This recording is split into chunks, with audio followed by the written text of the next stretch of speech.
define food equity as good food for all. It's about everyone in every zip code across the country having affordable access to healthy, high-quality produce on a regular basis. We are proud to be the partner and help make PHA's vision a reality. Who doesn't like opening a box of something that's a surprise? It's like a Christmas present. It's a blessing.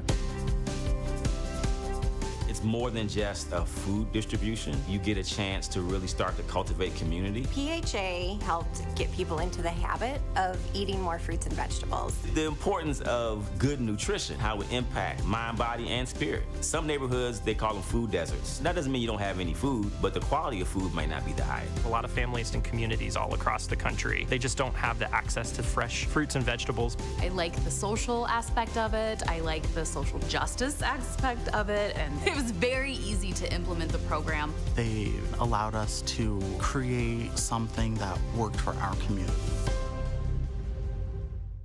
My kids are now veggie snobs. They're veggie snobs.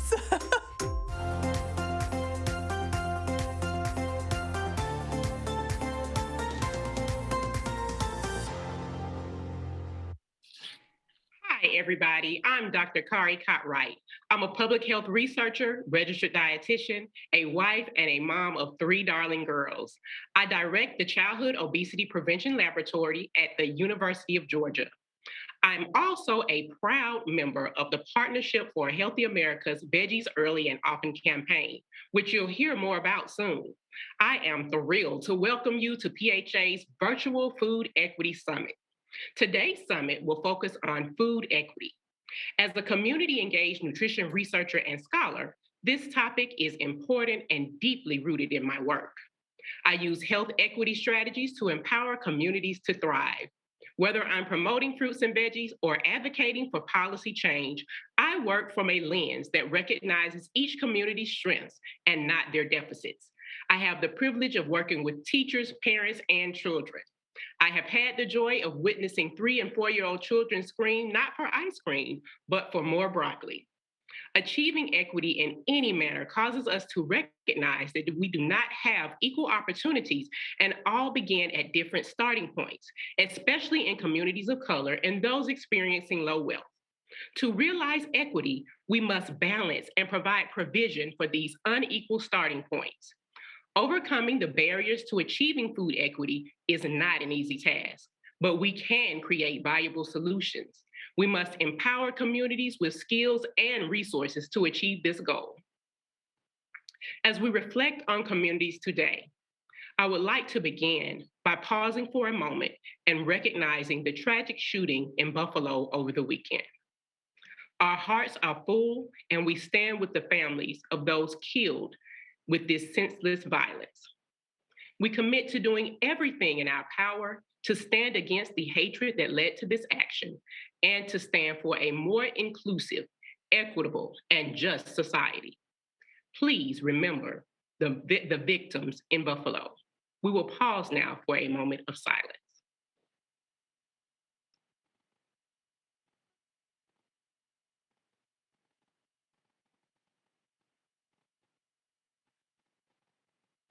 Thank you, everyone. We are overjoyed that you have decided to spend this time with us today. We have a great event planned for our 2 hours together. We will be joined by First Lady and PHA Honorary Chair Michelle Obama and hear from food equity experts, leaders in the nutrition space, and industry innovators about how together we can create a more equitable food system. I hope you'll join our food equity movement today by clicking on the button below that says Join the Food Equity Movement. Before we get started, I would like to thank our sponsors, Mattress Firm, Keurig Dr. Pepper, and Dole for making this event possible. A bit of housekeeping as we get started. Closed captioning is available during this program. Look for the closed captioning icon button at the right corner of the box that I'm in. We'll also be sharing a recording of the entire event on PHA's website and our YouTube channel after the event, just in case you want to rewatch anything. Now, I'd like to introduce the president and CEO of a Partnership for a Healthy America, Nancy Roman. Welcome, Nancy. Thank you, Kari. Thank you so much for being here with us today. And it's great to be with you and have you here, and great to be with everyone. I'm excited about what we have in store today. And I really want to begin by thanking the amazing team who made it all possible. This has been a really important year for PHA in ways large and small. We've partnered with 281 new companies. We added top talent to the team. We set a really bold goal to add 50 million servings of fruits and vegetables into the marketplace by 2025. And we're well on our way. In partnership with Michelle Obama, we delivered 1 million plant-forward meals to families in Cleveland, Detroit, Philly, Fresno, Atlanta. We provided 18 million servings of fruits and vegetables to families in 28 cities. And we did it in a way that leaves a lifetime habit of produce consumption. Our work with 59 food banks across the country means that 14 million families are getting access to health-building vegetables and other good food. And there are now 150 new vegetable-based products in the marketplace for infants and toddlers, thanks to PHA's work. So this is meaningful change, but there's always so much more to do. So what's next? As we think of those on the receiving end of PHA's programs, we are always taking the long look. We're asking, what happens when our program stops? I'm glad to say that the food banks who join our program will forever have healthier food inventories for those millions they serve. The moms and kids who participate in Good Food for All will forever be fans and consumers of vegetables, if they can get them, which leads to my next and last point. We also need systems change in the marketplace. And I see two critical areas to focus on. First, a relentless focus on access to good food in every single zip code in this country. And second, we just can't lose sight of price point, even at this time when we're grappling with inflation. If it's there, but people can't afford it, it may as well not be there. So PHA will be testing the sale of quick, great-for-you meal kits at prices that compete with McDonald's and others' fast food. And we're going to test the sale of these kits in schools, in YMCAs, and at retail. It's such critical work. We can't achieve health equity without food equity, and we can't achieve food equity without all of you. So today we'll be releasing our Defining Food Equity paper, the culmination of 2 years' work, and we really hope it will drive this important conversation ahead. Thank you so much for joining. And now please meet our Vice President of Federal, State, and Municipal Partnerships, Dr. Maya Maroto. Maya, over to you.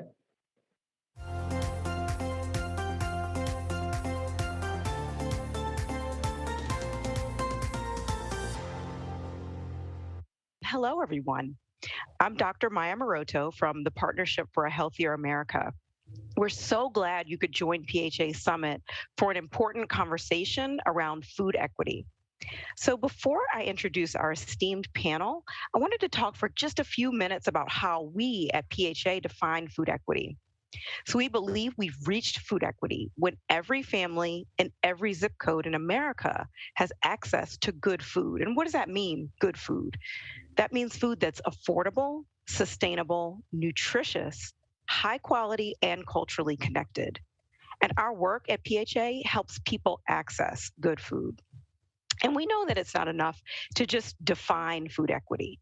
It's important for us to understand the structural issues that contribute to a lack of equitable access, and to listen to others' viewpoints on how to achieve food equity in partnership with public, private, and charitable food systems.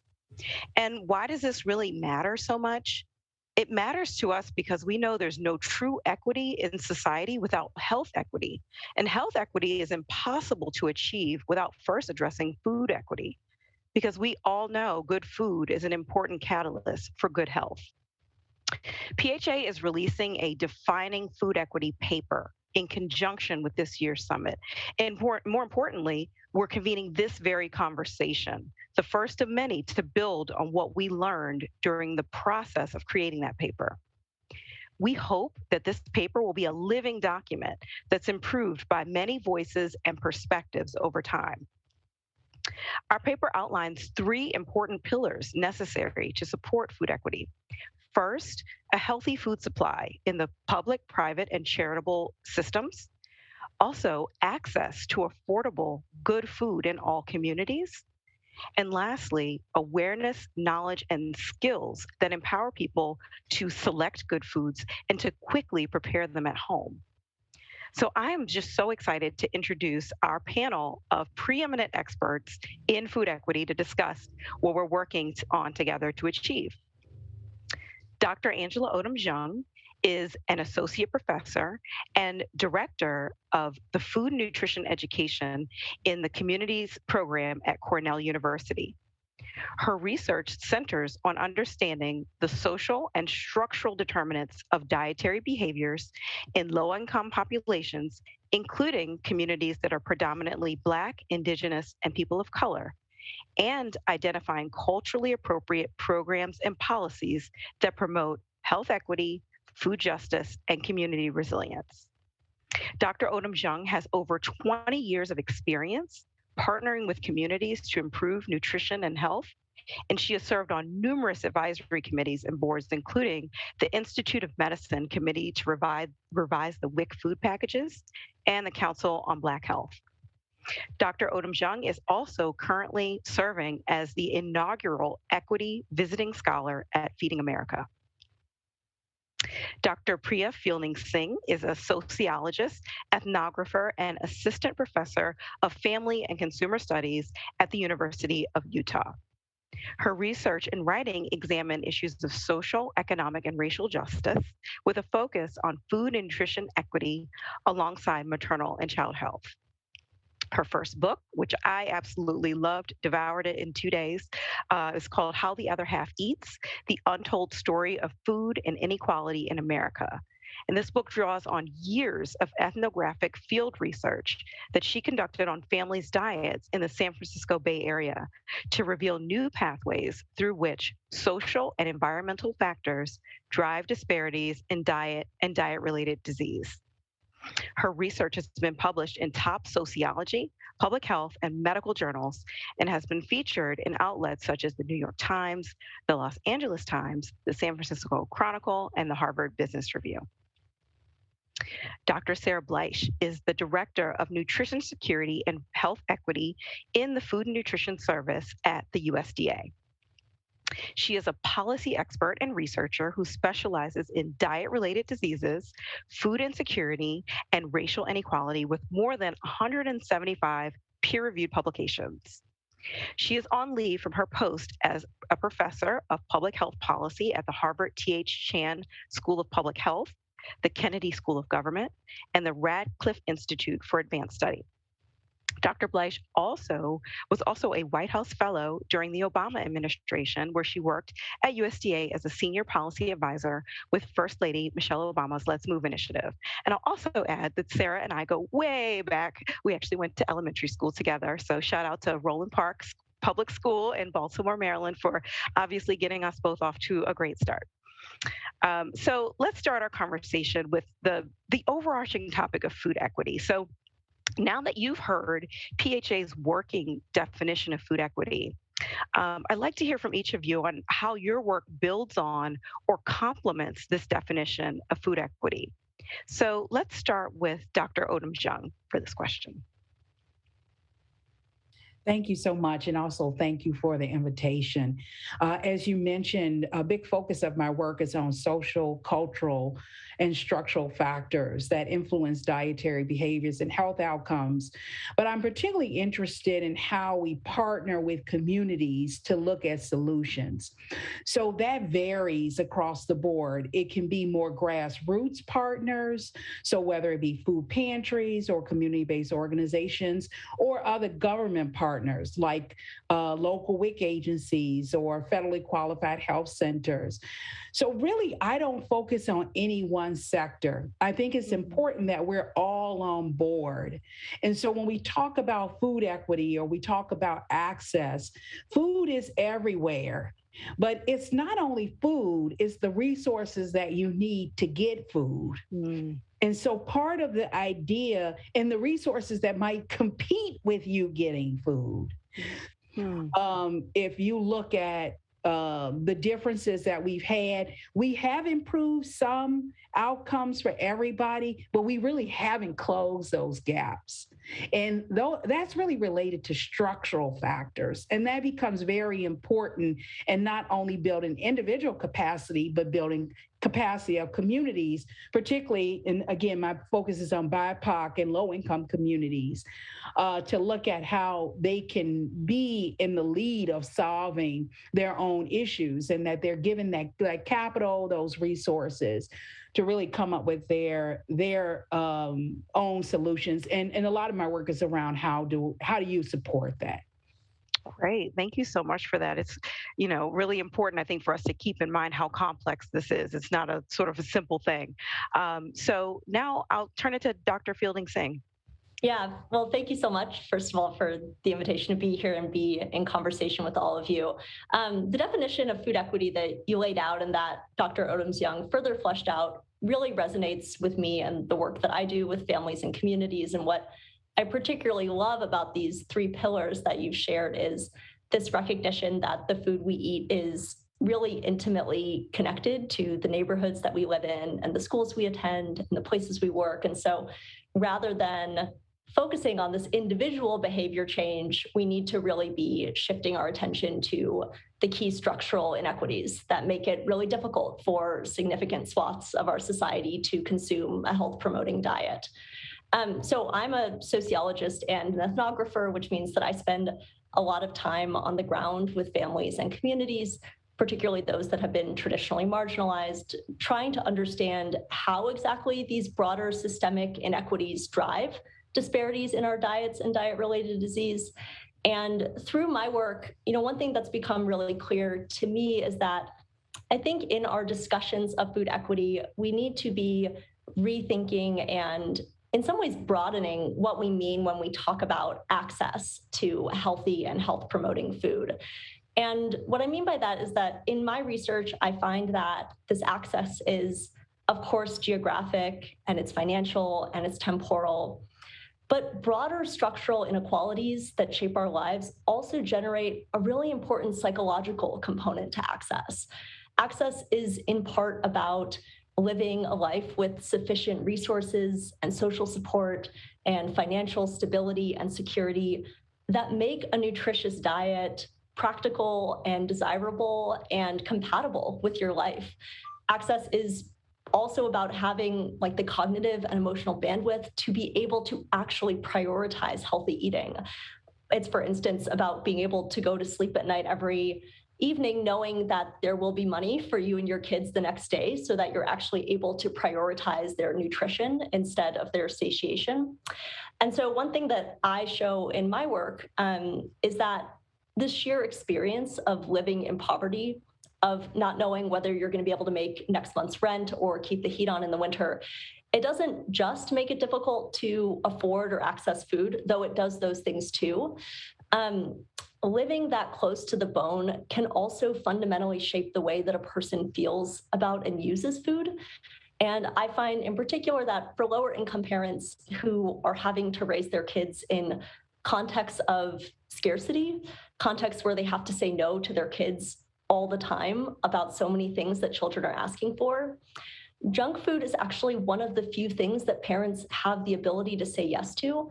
And so they can use that food to sometimes buffer their kids against scarcity, to show kids that they love and care for them, even when they also at the same time want their kids to be consuming a healthy diet.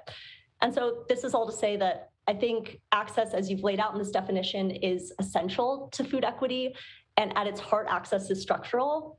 But the broader systemic inequities that we're talking about also drive an emotional and psychological component to access that I think that we need to be paying attention to and thinking about as we design practical and thoughtful interventions to advance food equity. Thank you so much for that. And that was what I loved so much about the book, was that broadening of the conversation to include those psychological and emotional components that you could just see so clearly. So, Dr. Bleich, what would you like to add? Thanks so much, Dr. Moto. It's great to be here, and do want to apologize to all of you for my voice. I did lots of screaming at my daughter's soccer matches over the weekend, so I'm paying for it now. But it's great to be a part of this conversation, to share the stage with such impressive women. So I would say that one of my key reflections is that USDA and PHA are very closely aligned when it comes to this idea of food equity, and appreciate the opportunity to reflect on your new report and our relevant work to promote and elevate nutrition security. So at USDA, we are very committed to tackling food, nutrition, and security. And when we say nutrition security, it's very similar to your concept of food equity. What we mean is having consistent access to healthy, safe, and affordable food. And our efforts to promote nutrition security, which we're really prioritizing right now, they build on and complement decades of work to address food security. But this concept of nutrition security that we're focused on is distinct in two ways. It recognizes that we're not all maintaining an active, healthy life, which the definition that PHA has put forward does as well. And it emphasizes taking an equity lens. And so at USDA, we're really prioritizing nutrition security in 4 ways. We're aiming to provide meaningful nutrition support from pregnancy to birth and beyond. We're trying to connect all Americans with healthy, safe, affordable food sources.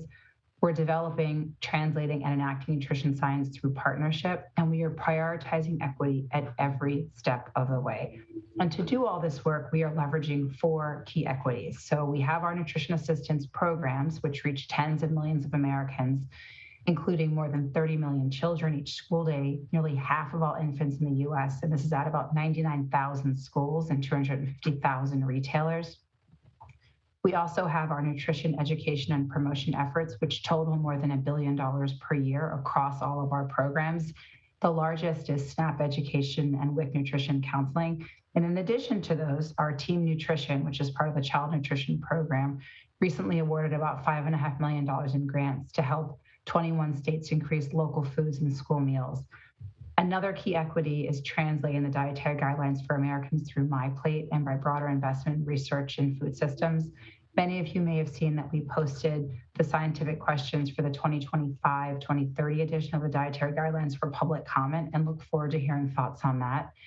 And then finally, another key equity that I want to mention is all the other things happening across USDA, which has so many ways that it touches food and nutrition, such as the Gus Schumacher Nutrition Incentive Program, which is known as GusNIP. So I think one of the key things that I want to make sure I leave with you all today is that while USDA has significant equities in this space and is really trying to do a lot, we can't do this work alone. And so we're really excited to see PHA's commitment to advancing food equity and look forward to the future work where we can intersect and tackle food, nutrition security, and advance racial equity as we move forward. Well, thank you for that. And I was, of course, so delighted when USDA created your position, and to see the strides that USDA is making with nutrition security and health equity is really quite astounding. So thank you for that summary. So let's turn our conversation to, we kind of touched on this in the initial question, but I'd love to hear each of your thoughts on some of the barriers to food equity and how communities are overcoming those barriers. So at PHA, we're very interested in asset-based solutions. So if you can, in your comments, talk about why asset-based solutions are important, that would be great. So let's start with Dr. Fielding-Singh. Yeah, so I think even in the responses to the first question, so many of these barriers really came up. I'd love to spend my couple minutes talking about one particular barrier to food equity that I think is being now tackled in a really thoughtful and innovative way by communities across the country, and that barrier is time. I think in our discussions of time in the public health community for a number of years, we've tended to focus really traditionally on the purely quantitative part of time, like how many minutes in a day a person can devote to cooking, for instance. But those conversations have also kind of obscured that time has a qualitative nature to it as well. And what do I mean by that? Well, what I mean is that for that parent who works 2 or 3 jobs in the service industry, who stands on their feet all day, who comes home at the end of the day with aching legs and calloused heels, even if this person had a half hour or an hour in the evening to cook, it's also completely understandable that the last thing that they might want to do is stand in the kitchen, potentially alone, and cook a healthy meal. And that's because the work of cooking and feeding healthy food is labor. It's hard work. It's not always fun. Your kids don't always like what you make them. I know from personal experience. And we need to acknowledge that when we talk as a public health community about cooking and preparing homemade meals as part of the solution to food equity. Even if people have the time, even if we can come up with meal ideas that can be made in a half hour, we can't just expect primarily women, primarily mothers and grandmothers, to silo themselves in kitchens and cook healthy meals. And I say all this because what I see happening in communities that are addressing this is actually an explicit recognition that healthy meal preparation is an act of labor and an act of love. And that for it to make sense, for it to fit into people's lives, it also has to include the things that make life worth living. Like it has to be joyful, and it has to be rich culturally, and it has to be socially connected. And I think that's a really asset-based approach to addressing things like time scarcity, because all of those things already exist within communities: cultural traditions, social networks, joy, community resilience. Wow. I love that idea of invigorating cultural traditions and multiple generations. That is such an important facet for us all to keep in mind. Dr. Bleich, what would you like to add? So I want to pull on threads that Angela and Priya mentioned in their initial comments, which is, as we think about some of the key barriers to food equity at USDA, we think about it as nutrition security. I think we have to be very clear to call a spade and talk about structural racism. And just for folks not familiar with that term, what it refers to is the ways in which society fosters discrimination through systems that rationalize discriminatory beliefs and justify the distribution of resources based on those beliefs, which makes it difficult for communities of color to secure quality food, education, jobs, and the list goes on. And so what that means practically is that structural racism harms health, and it does it in ways that can be described and measured and dismantled. And this is where these efforts around nutrition security, food equity, where they come in and where they can actually make a difference. So at USDA, with the direction of our secretary, Tom Vilsack, there's a very strong focus on nutrition security in response to the pandemic, in response to the administration's goals around advancing racial equity, and recognizing this strong connection between diet-related chronic conditions like diabetes and COVID mortality. And so what we know is that COVID brought health disparities and this vital need for access to healthy food right up to the forefront. And so there's one study which estimated that nearly 2/3 of COVID-19 hospitalizations in the US were related to 4 diet-related conditions: obesity, diabetes, hypertension, and heart failure. And these disparities are associated with decades of structural limitations to retail food outlets that sell healthy food, and they are rooted in systemic racism. So at USDA, we're trying to do a lot to help. And we have a lot of activities underway, and we are working hard to grow new paths to promote and elevate nutrition security. So an example of something that we've already done, particularly focused, Dr. Maroto, on your point about assets, is that we recently reevaluated the Thrifty Food Plan, and that is the basis for calculating SNAP benefits. So SNAP is a supplemental nutrition assistance program, which serves about 41 million people per month. So we were directed by Congress, this was included in the 2018 Farm Bill, to do this evaluation. And based on it, we increased the benefit of SNAP, the monthly benefit, by 21%. Now, this was the first permanent increase to the purchasing power of SNAP benefits since the Thrifty Food Plan was introduced 45 years ago.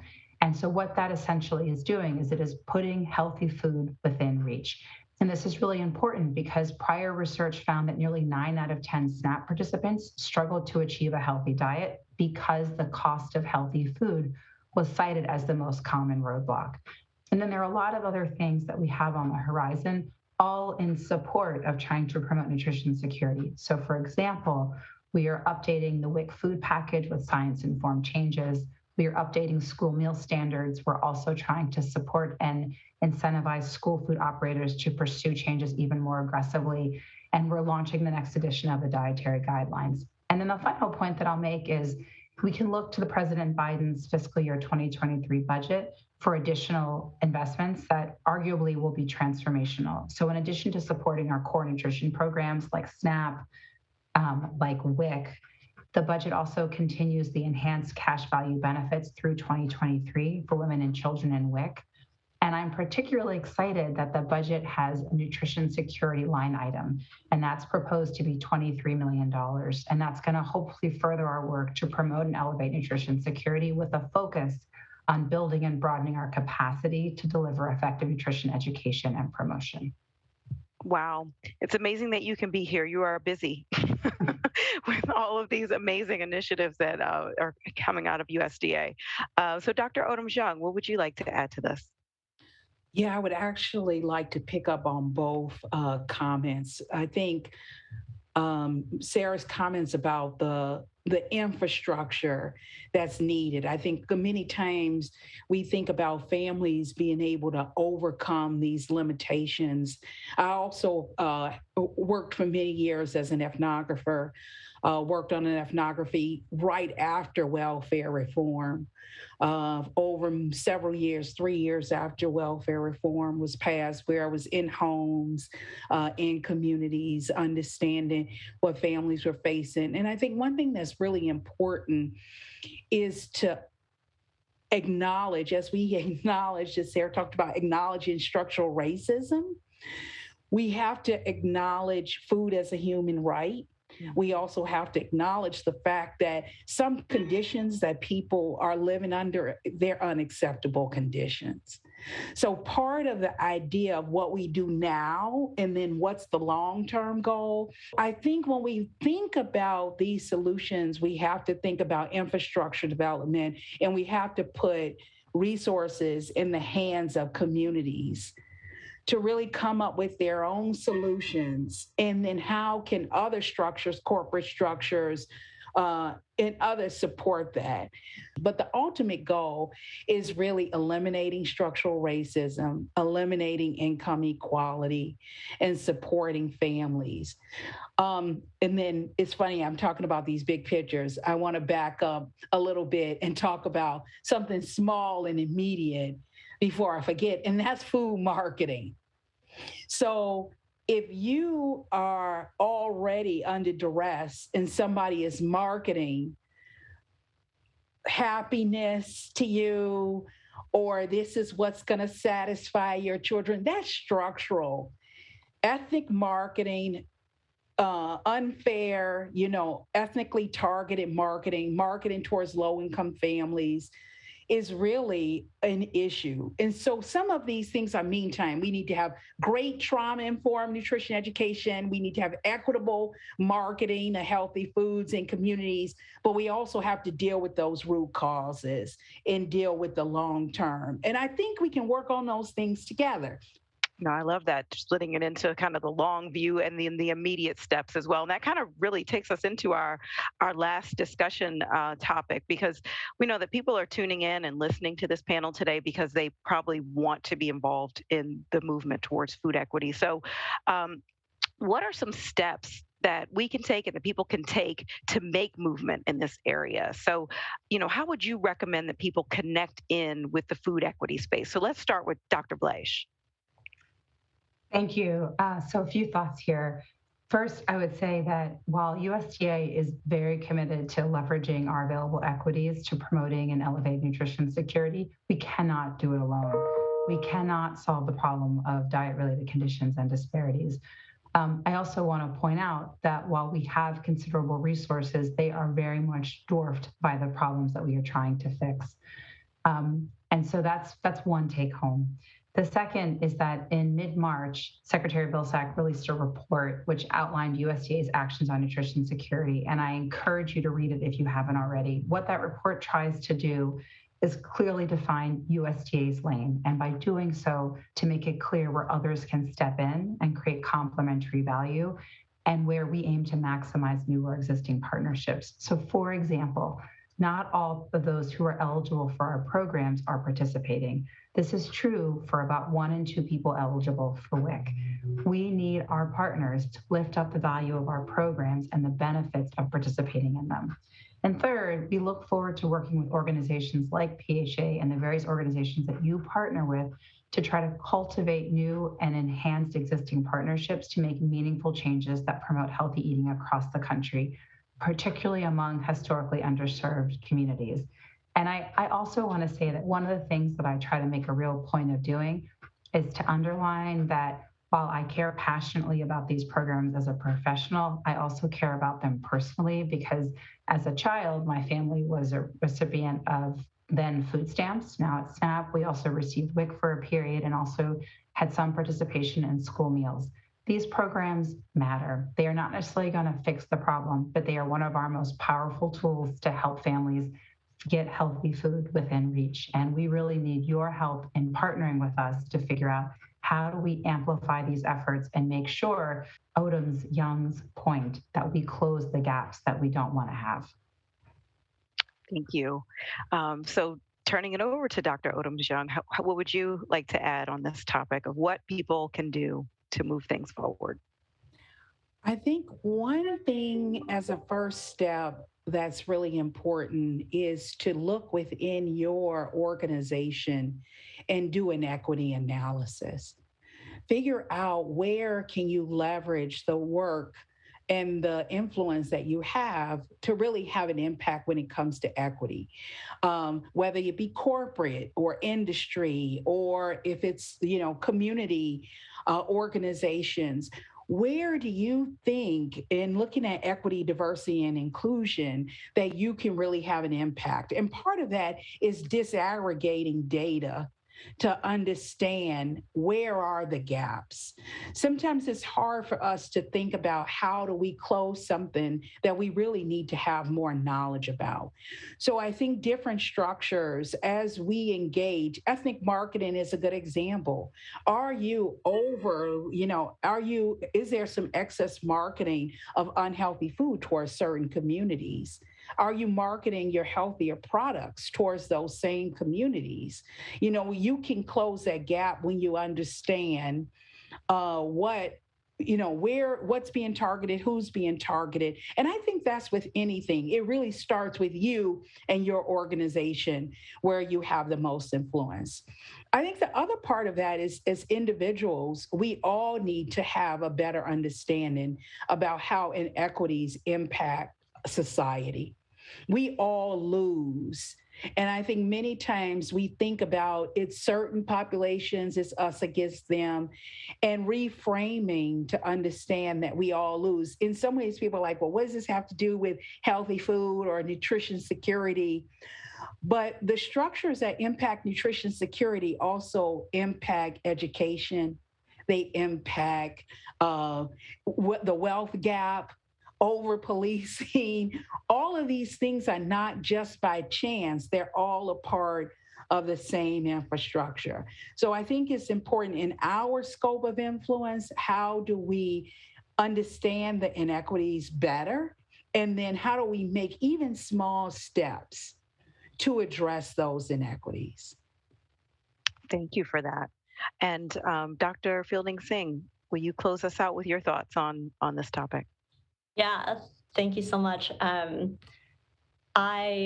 There's so much on what Dr. Bleich and Dr. Odom Young said that I want to pick up on. I think the way that I think about solutions and movement is both changes that we need to make to the food system related to so many issues that have been brought up around targeted marketing, around expanding universal school meals, around retail access, but also remembering, as mentioned, that addressing food equities always demands addressing broader structural inequities.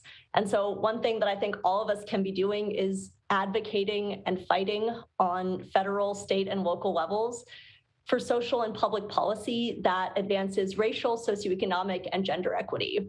Because when we work to dismantle structural racism, when we advocate for livable wages and affordable housing, when we fight for universal childcare and pre-K and student loan debt cancellation and child tax credits, we're also simultaneously advocating for food equity. Because if you go to school to find yourself with hundreds of thousands of dollars in student loan debt, or if you find yourself paying more than half of your income just to keep a roof over your head or have some childcare for your children, then you're not going to be poised to be able to actually consume a health-promoting diet. You're also going to, on a very basic level, as Dr. Bleich has talked about, you're going to be more likely to experience nutrition insecurity, and that's going to make it far less likely for you to be able to eat and feed your family with nutritious food. And so the point that I want to leave all of you with is just that let's never forget that policy efforts to achieve equity in domains like housing and education and criminal justice are not just core, but they're actually essential to our mission and our vision of food equity. Wow, thank you for that. And we have a couple more minutes. If anyone wants to make closing remarks, we could do like a last little lightning round, maybe starting with Dr. Bleich. Closing remarks. So, well, first off, it's been wonderful to hear from you all, to hear your insights, to hear your thoughts. I think that we are at a moment right now where there's very strong interest in this area from the federal government. There is very strong interest from advocates, from the research community. This is a window of opportunity. So if you're interested, lean in. If you have resources to contribute, use them. If you have equities in your organization that you can help promote these issues, please push against those to make a change. But this is a time where a lot can happen, and I would urge all of you who have the ability to make changes to do so. Thank you. Dr. Odom-Jung, any closing thoughts? I would say ditto. And just to add to that, look at your organization. Who are your contractors? Who are your vendors? Really making sure that you have equitable policies and systems in place. So it really starts with you. It's very hard for us to advocate outside of our organizations when we really need to start to look internal. And so small changes, no change is too small as well when we think about moving towards equity. So I would say, just learn as much as you can, look within your infrastructure, start inside, and then move out into the community. And then who have you not partnered with? A lot of times when I look around, I'm like, who's not at the table? And so it's important that you realize and start to think about who's missing from the conversation, because if you have other ideas at the table, it can really help move your goals forward when it comes to equity and how you think about this issue. And so thank you so much. Thank you. And Dr. Fielding Singh, closing remarks? Yeah, Dr. Odom-Jung, your last point was exactly what I wanted to touch on in this last minute, which was that I think for all of us, whether we're in the private or the public sector, whether we're in a community-based organization or in academia, we need to focus on ensuring equitable representation and voice and shared power around these issues. And that means, of course, ensuring that people with lived experiences with things like food and nutrition and security have seats at the table, but also that seat at the table is not just symbolic, but that it involves authentic and serious listening and being open to hearing things that are challenging or maybe present a different viewpoint than the one that you've been trained on or thought about for a long time. Because I think that unless these voices and experiences of the people who actually bear the weight and the disproportionate burden of food inequities, unless those voices are prioritized and centered, I don't think we're actually going to be able to design effective and tailored policies and interventions that leverage the assets and resilience of communities, but also work to meet the barriers and needs that they face. So I think that's something that we can all strive for in our work, whether it's as policymakers or practitioners or researchers. Well, thank you. Thank you for that. And thank you all so much for joining us today. I do agree. It feels like a golden moment where this topic is really at the forefront across sectors. And I appreciate all the perspectives everyone has shared from their own seat. So I wish we had more time. I'd love for this conversation to continue. And thank you again to Dr. Bleich, Dr. Odom-Jung, and Dr. Fielding-Singh for that discussion. So as I talked about at the top of the presentation, this is really just the beginning. So as I said, PHA is releasing its food equity paper alongside this year's summit. And you can find that on our website at healthieramerica.org. You could also join a pledge of people that are joining the movement committed to improving food equity in communities around the country. So as we've all heard, there's work to do at every level, and no step is too small. So if you're joining us today, you're part of that work. Just by listening and raising your awareness to that, you're part of that work. So thank you all for joining. And, I hope that you will join with PHA as we partner to transform the food system at every level. So I'm going to turn it back over to Dr. Carrie Cartwright to introduce our next session. Dr. Cartwright?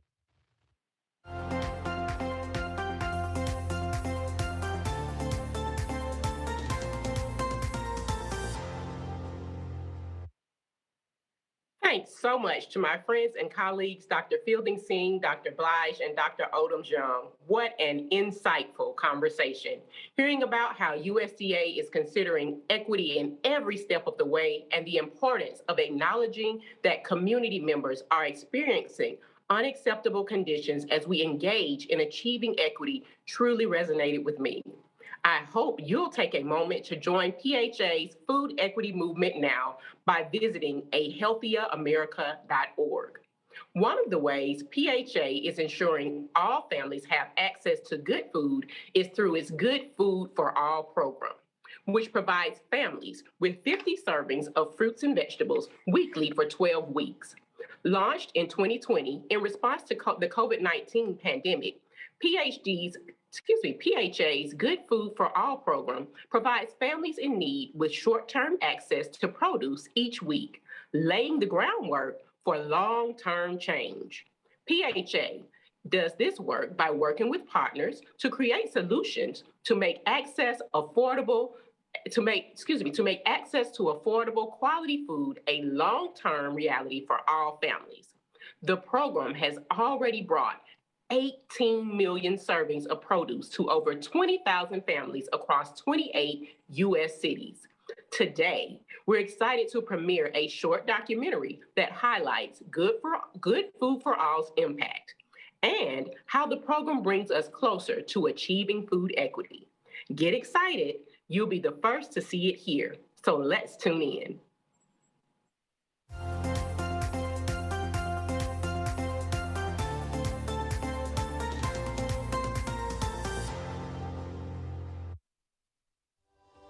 I thought I was signing up for a box of food, but it turned out to be a lot more. It literally changed a holiday tradition. I got reminders of back home. This is a blessing because I haven't had a pineapple in so long. Just looking at it makes you feel a little bit more at home. It teaches me about commitment. It commits me to do something because I got little eyes, watch me. Partnership for a Healthier America is all about food equity. Everyone in every zip code across the country having affordable access to healthy, high-quality, fresh, culturally relevant produce on a regular basis. PHA's Good Food for All program, pretty simply, was about getting 20 pounds of produce a week for 12 weeks to families around the country. All right, wow, look at this, so nice. Mealtime is an important time in the house too. We all sit down at the table. We commit to good food. We commit to good conversation. We tell jokes and stories and hear about school. All of that is driven by the food, and a lot of that food came from this program. Oh, this is a pretty box. So it was real beneficial and it satisfied my son. He's a big boy. When he's at home, one banana is not enough. So I can't buy 10 bunches of bananas. I notice when I eat fruits and vegetables, I sleep better, I have less health problems, I am more active, the colors of everything start looking better. Amina, do you want orange or banana? Banana. Oh, I feel like my body's like, okay, I'm gonna work for you now because you are giving me the good stuff. Fresh produce. Like, I've never really did that until the pandemic when those boxes delivered me. Honest to God's truth.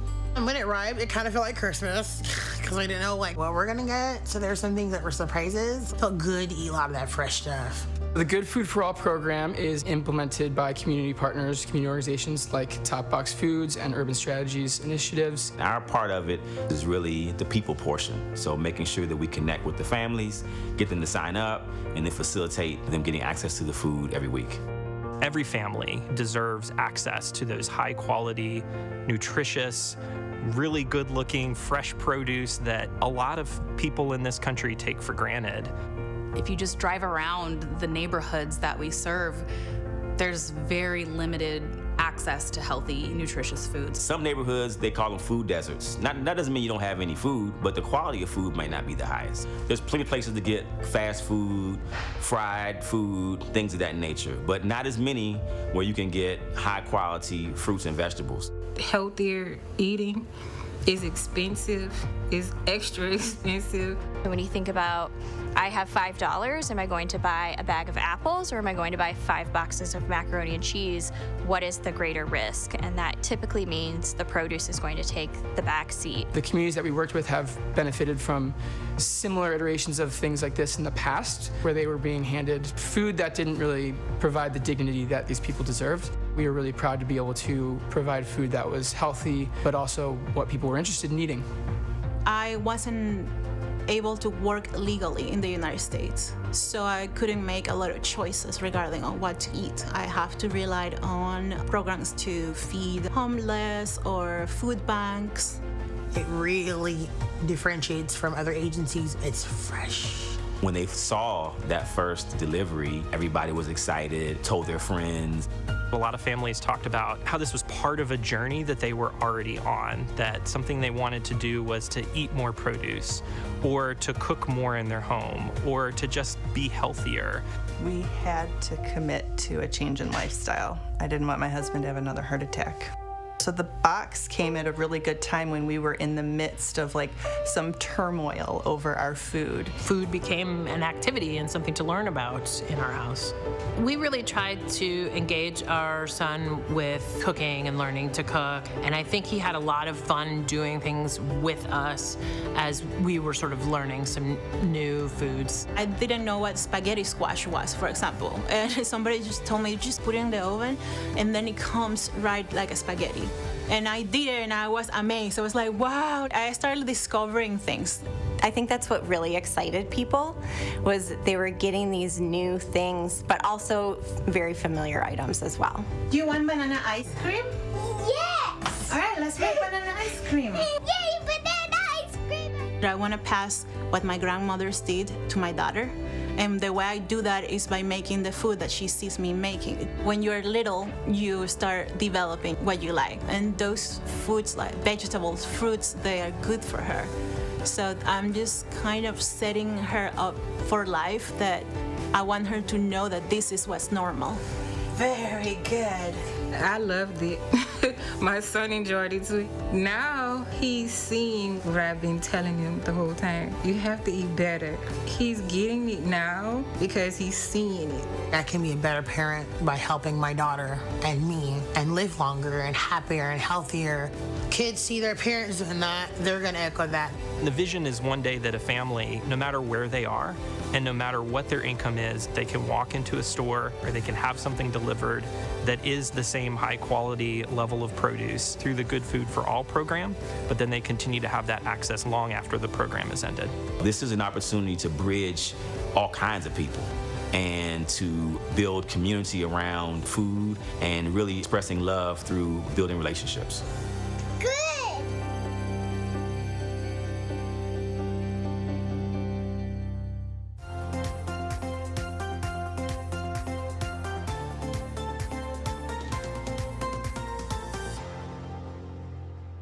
I could not help but smile the entire time I was watching that video.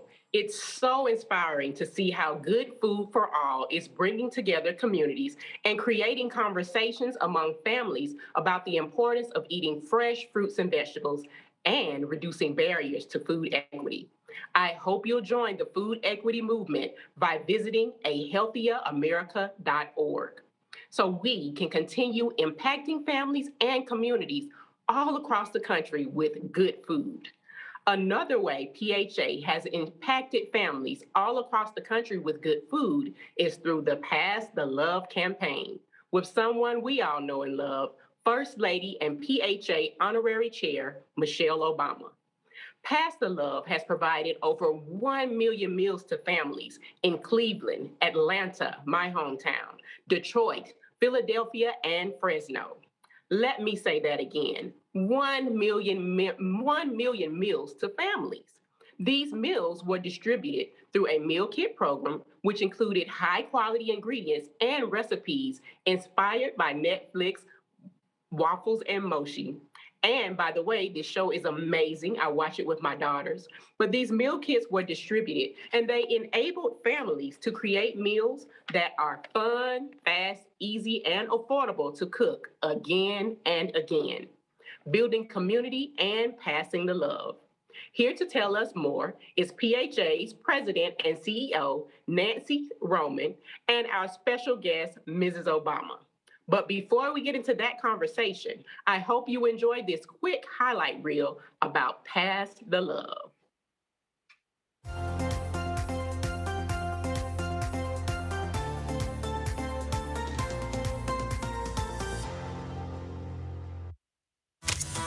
We've got a campaign called Pass the Love, working with the organization Partnership for a Healthier America. So many families don't have access to fresh produce. Ultimately, what we need to do is make sure that everybody, every family, all kids have access to the fresh fruits, vegetables, nutritious, delicious food that they need to grow and thrive. For those of you who don't know, we've got this wonderful Netflix show. It's a kids' adventure food show called Waffles and Mochi. Pass the Love, especially being connected to Waffles and Mochi, you've got this connection with the Netflix show where kids are watching and learning about it, and then they can actually see those ingredients come into their kitchen. So the goal is that this is a program that can engage the family and the community as well. Our goal was to get 1 million meal kits to families across the country. We surpassed our goal. Thanks to so many people. As you can see, I'm really excited about this. Yeah, and you should be. It's great.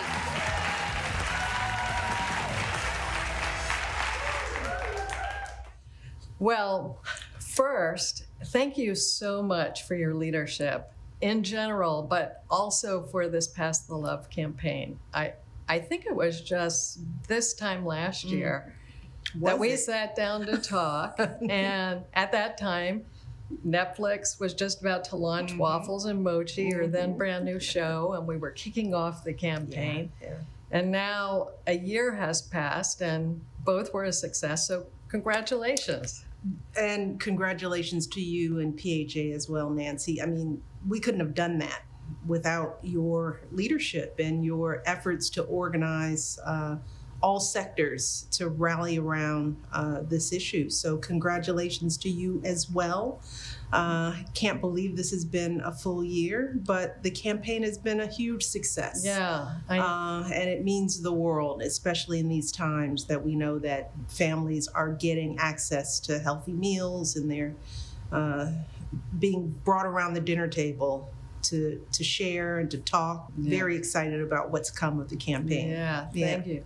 Yeah, the stories that came in were just phenomenal from all over the country, really inspiring. You know, a mom in Detroit said her kids tried vegetables that they never ever would have tried without the meal kits. A grandmother said for the first time dinner for the grandkids was easy.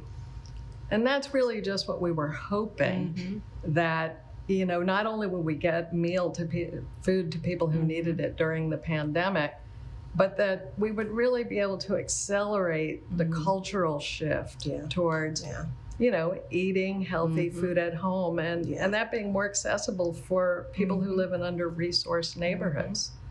That's absolutely right. And that was the goal, not just to pass the love, but when we launched Let's Move many, many years ago, when we were talking about the issue of childhood obesity, which led us to a broader conversation of food access and changing the culture around eating, you and I both know that small things like making healthy foods accessible opens up a world of opportunities. When you talk about the stories that you heard about, you know, how surprising it is that parents are finding that kids are enjoying vegetables or trying new things. I mean, we saw that during my time as First Lady. I'll never forget going to one of the nursery schools, one of the Bright Star nursery schools, where they brought a chef in to give good whole meals to 2- and 3-year-olds who you would never think would sit around a table and eat. For the menu that I shared with them was baked tilapia with fresh garden salad and grilled vegetables. And those little toddlers ate that food because it was what they knew and it tasted good and it was a meal. So we should never underestimate what young people are willing to do if they just know about it. And if we as parents, as grandparents, give them access to these opportunities to try new things, they will embrace them, especially if they're wonderful characters like Waffles and Mochi who are urging them on. So absolutely. I love hearing those stories. Yeah, me too. And, you know, learning, you're so right. It's just learning. You learn these things. And as you know better than anyone, PHA is a learning organization. So we do the work, that's important, but we then evaluate it, study it, learn from it, and roll those learnings back in. And some of the things that we learned this time around were, one, quality really matters. Absolutely. Now, coming from a food bank background, that shouldn't surprise me. But the extent to which it was true was, it just really underscored how uneven our food system is. The second, people like eating vegetables as entrees. Don't tell them ahead of time, but they really do. They like eating vegetables as entrees. And then third, wow, spice turns out to be so critical to unlocking the power of vegetables. So I'm wondering, of all the things we've learned together through this campaign, what really stands out to you? Oh, I mean, I think emphasizing that if you give people the opportunity, they want to do the right thing. The right thing is accessible to them. I won't say that that's a surprise, but it's something we have to continuously remind ourselves of as we fight this fight. I grew up in households that weren't wealthy. You know, my grandmothers and grandfathers didn't have a lot of money, but what they knew was how to cook. And they knew how to make something out of nothing. And that usually meant a lot of vegetables, greens and black-eyed peas and string beans. And so we grew up in those households, and there was seasoning, and there was, they brought those meals to life because they had access to a Victory Garden, They had access to the vegetable man, the vegetable truck.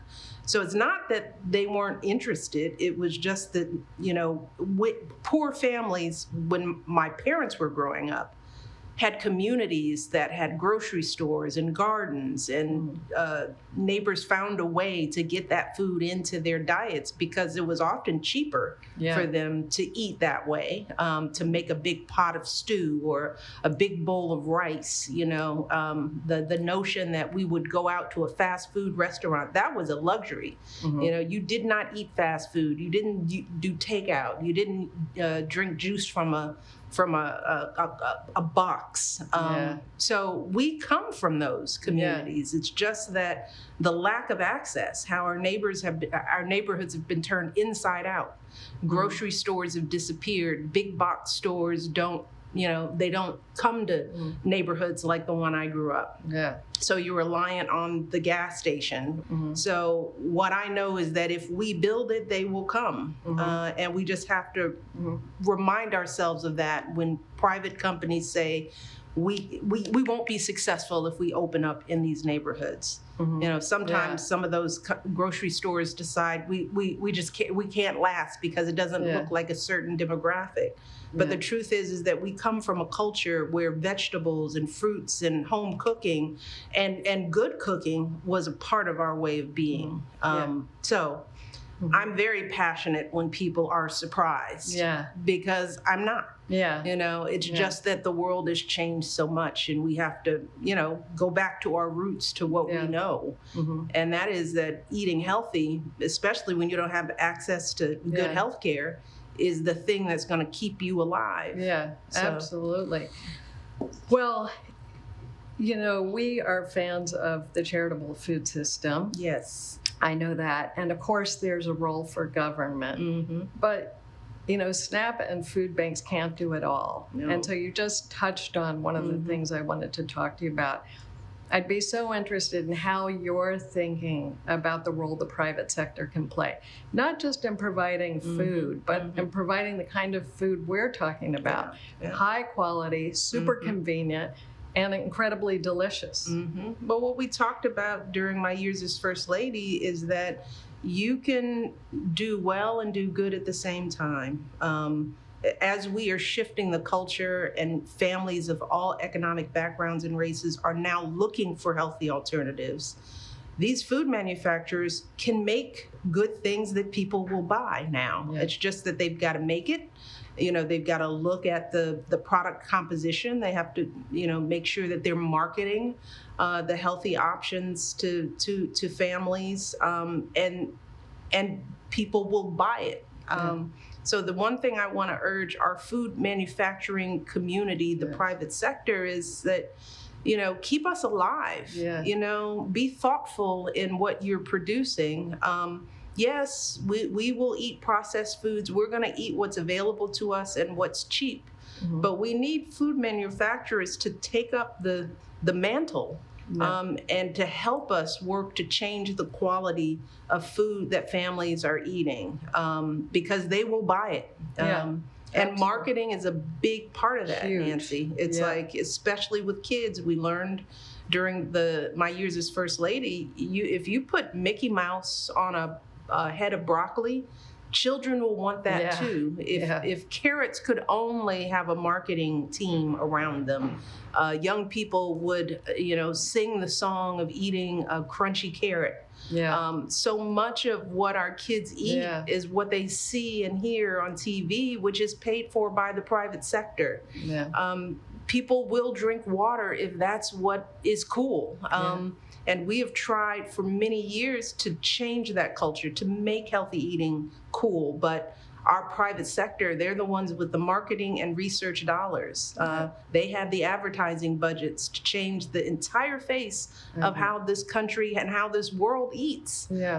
So I continue to implore them to do the right thing. And we have some wonderful partners who have found ways to step up and be creative, and they're making money while doing it. Absolutely. And it really can be done. They may have to work a little harder, but it can be done. you have been so instrumental in inspiring so much from these young people. And one of the things I just want to know, across all sectors, government, private sector, these entrepreneurs who talk to us who've been inspired by your work, people who are late 20s and 30s, but were kids when you were doing so much work in the White House. What do we do to keep all this going? How do we harness it? Because I feel like our generation really has to leverage the passion of young people if we want to get to just what you were talking about. Well, like you said, we've laid that foundation. And so the 20-somethings are the products of the work we did 10 years ago. I remember meeting a young girl. I meet them all over the place, but this one told me, she said she had just read my book and she realized, you're the one who started all that Let's Move stuff. She said, my whole cafeteria changed. I remember it. She remembered it, that it went from a lot of junk food to having delicious meals. And she said, I never realized it was you. At the time, she was on her way to college.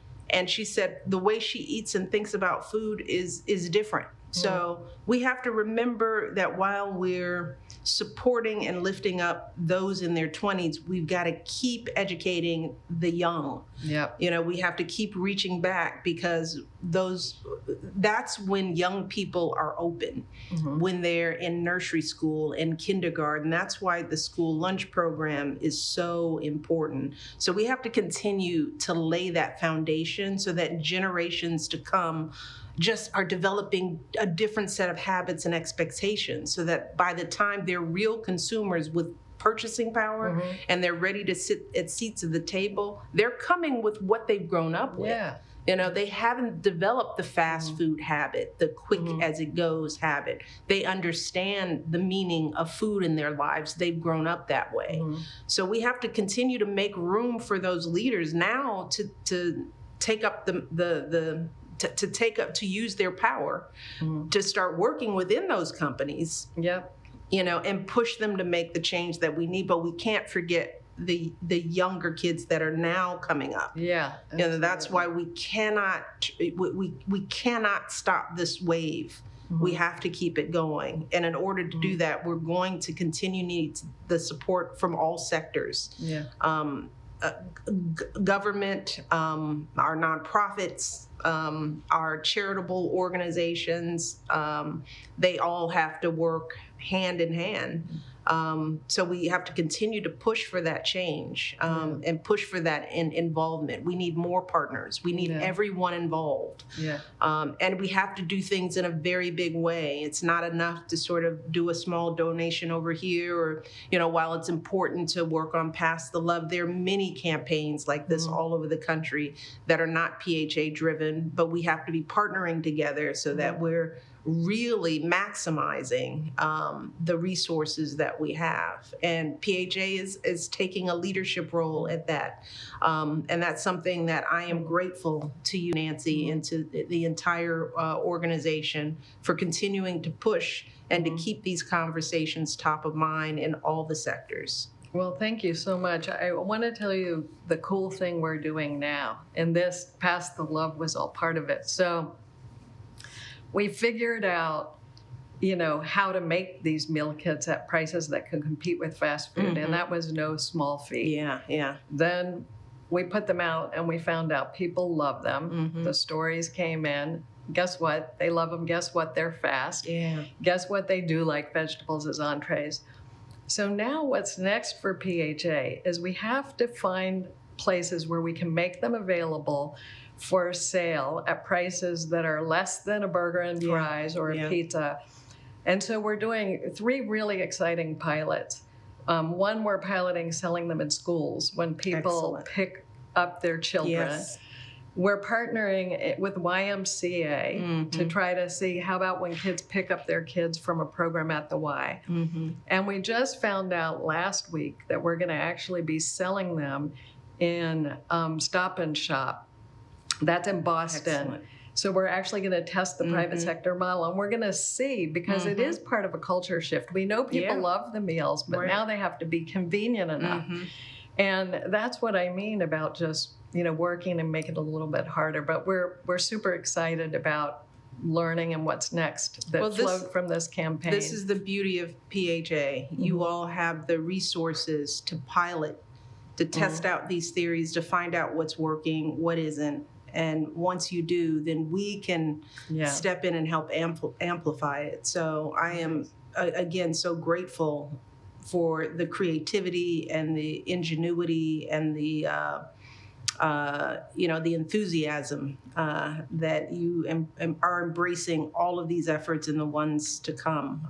And I look forward to continuing our work for many, many years. And hopefully we'll work ourselves out of a job, right? That's the goal ultimately. Well, thank you. And my very last question is, what's next for you? Oh, in general, in the world? Well, we just finished taping the second season of Waffles and Mochi because I believe that culture starts where kids are, where kids and families are. Creating some excitement around food and getting kids curious about trying new things and doing it in a way that's fun and doesn't feel punitive. It doesn't feel too strict. So I'm excited that Waffles and Mochi are going to be back on the scene, talking to kids at very young ages and rallying people around the TV to try new and wonderful recipes. And we want to continue to tell the stories of what has been successful. And I want to be a part of uplifting what's working so that we can expand on what's good and what's right. So well, it's very exciting. I can't wait to see season 2. We can't wait to learn what's working. And I just really want to thank you again for your leadership and your support. You're really an inspiration. Thank you, Nancy. Congratulations. Keep up the great work. Thank you.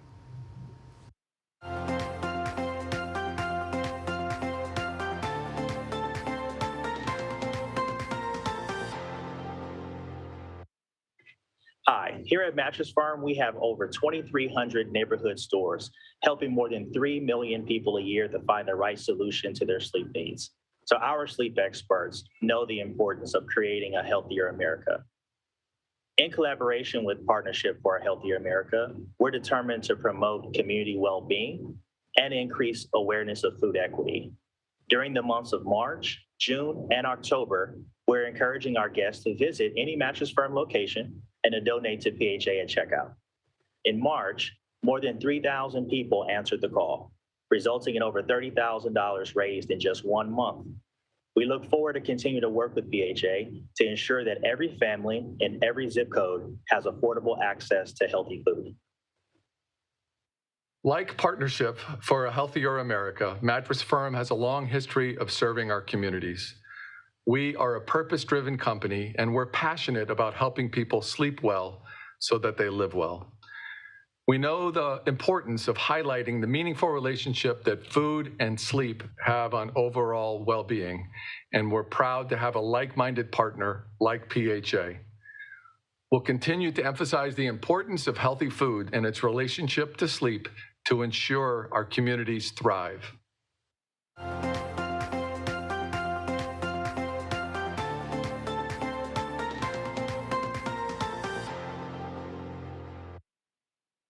Much, Nancy and Michelle. How exciting. We hope you enjoyed learning more about Pass the Love and starting early to empower families to have access to good food. It's so great to see our partners like Mattress Firm stepping up to make health equity and wellness a reality for all families. Thank you again to Mattress Firm. When PHA began its work with food banks in 2016, its Healthy Hunger Relief Program, PHA knew that emergency food assistance was the first line of defense against hunger. PHA also knew that it was uniquely positioned to assist food banks in getting the bad food off of their shelves and good food in. This work is essential. Today, PHA's Healthy Hunger Relief Initiative reaches over 14.7 million Americans and works with a total of 59 partners who have committed to evaluating the nutritional content of over 869 million pounds of food, removing 19 million pounds of low nutrition food from their inventories, and adding over 122 million pounds of healthy food. Amazing. Two of our Healthy Hunger Relief partners are here with us today to share how they are working with us to help improve the health and well-being of the communities they serve. I am thrilled to introduce Pamela Irvine, President and CEO of Feeding Southwest Virginia, and Courtney Kennedy, Director of Nutrition at the Good Shepherd Food Bank. Let's join them now.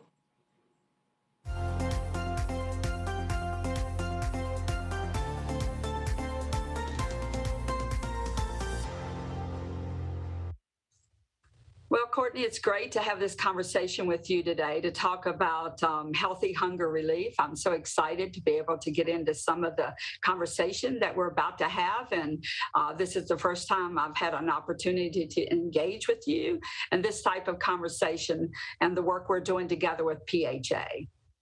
Pamela, I am so excited to be able to engage with you and share some of the wonderful things that are happening here in Maine, but also to learn more about what you guys are doing at your food bank as well.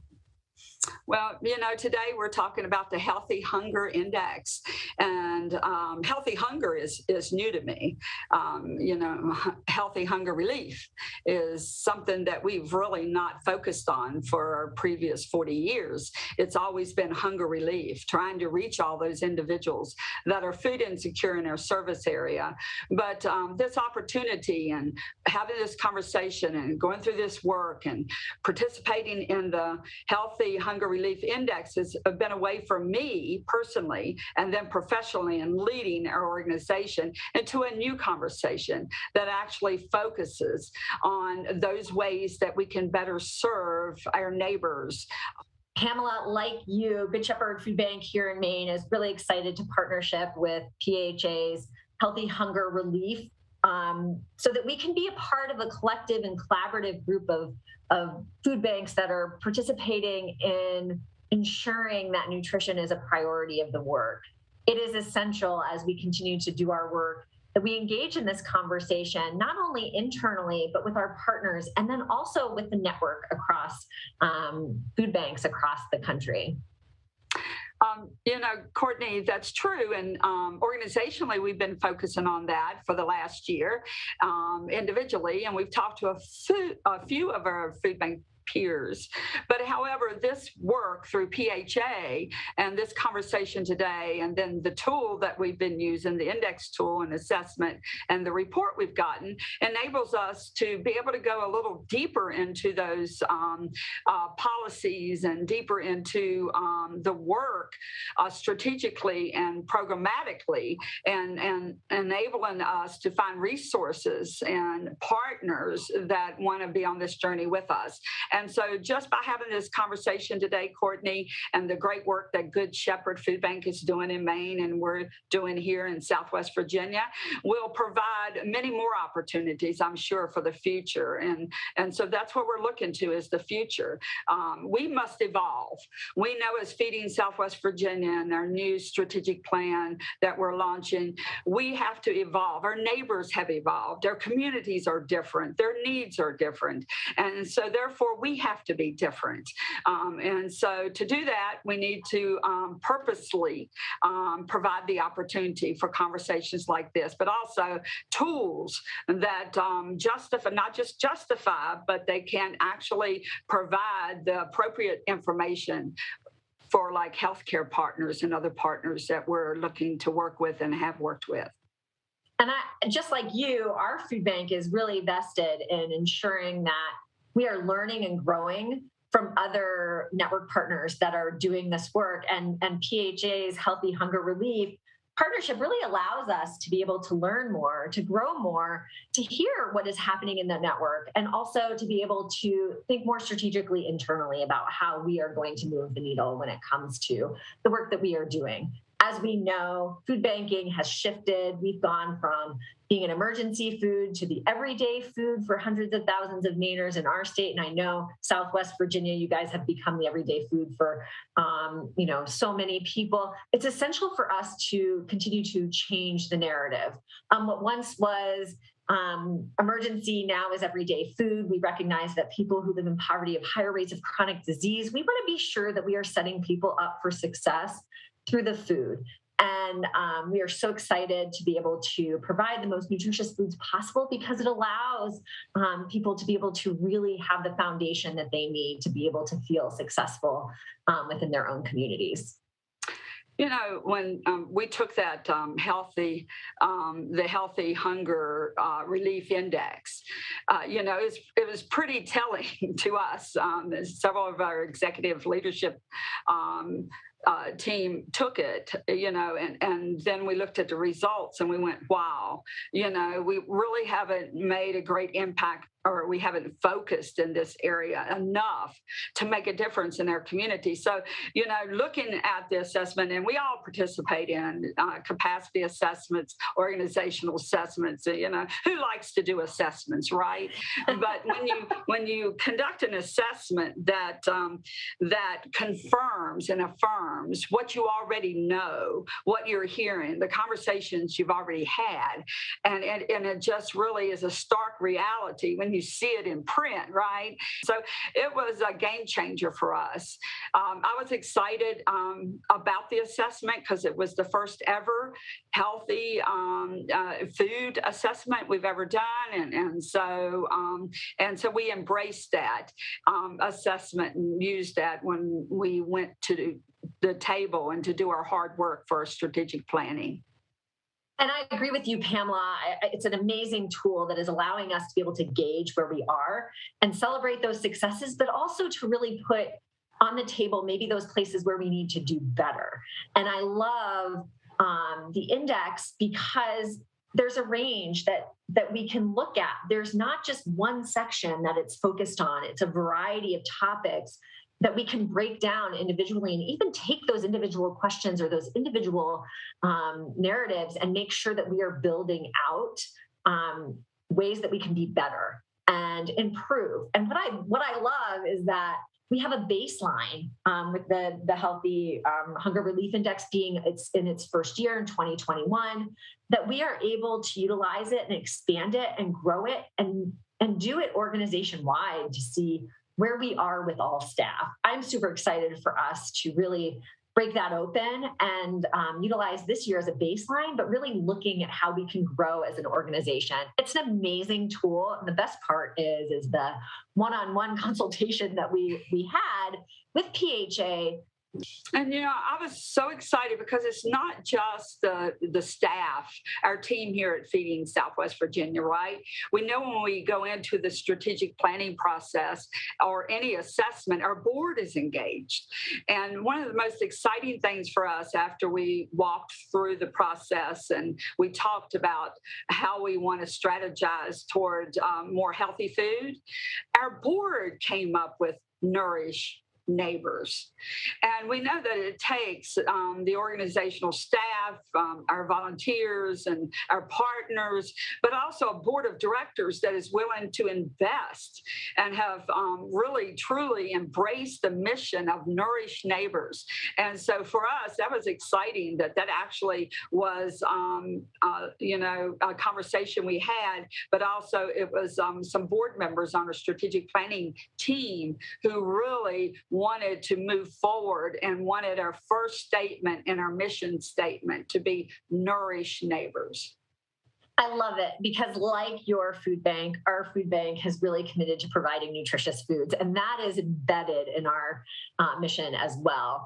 It is so important as we continue to grow and build that we continue to ensure that nutrition is a priority of this work. And PHA, the Healthy Hunger Relief Index, has really provided that opportunity. And not only that, but the collaborative of the Healthy Hunger Relief organization, food banks that are committed to this work, that we get to work together and collaborate and hear these stories and get to learn better ways of how we can improve the work that we are doing. So what's next for you, Pamela? Well, we are begin our work July the 1st, 2022, and we begin looking at what the needs of our neighbors are. So it's going to be client-centered, which is exciting for us to be able to make that turn and that adjustment, that philosophy, and programmatically deploy opportunities to include our neighbors, as well as focus on better foods and nutritious foods through our mobile marketplace, which is a new launch for us last year. April was 1 year, and we now have 26 stops that we're doing with 2 mobile grocery stores, and we're providing more nutritious food. And the largest percentage of food that our neighbors are purchasing through that program is actually fresh produce, fruits and vegetables. And we don't want to just talk about nourish neighbors externally and not take care of our staff. So we're moving into a more well-being mindset and focus on our team here as well. I believe that you can't just say it, you have to live it.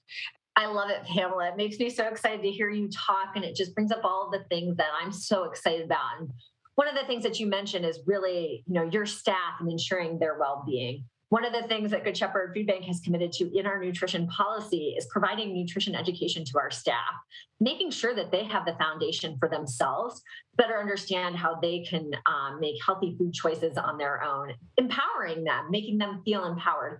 But also that helps them to understand maybe why we're making tough decisions to not distribute food that they might see as valuable. Maybe it's cereal, but if it has more than 12 grams of sugar in it, we've made that commitment and decision at Good Shepherd Food Bank to not distribute it. It has too much sugar.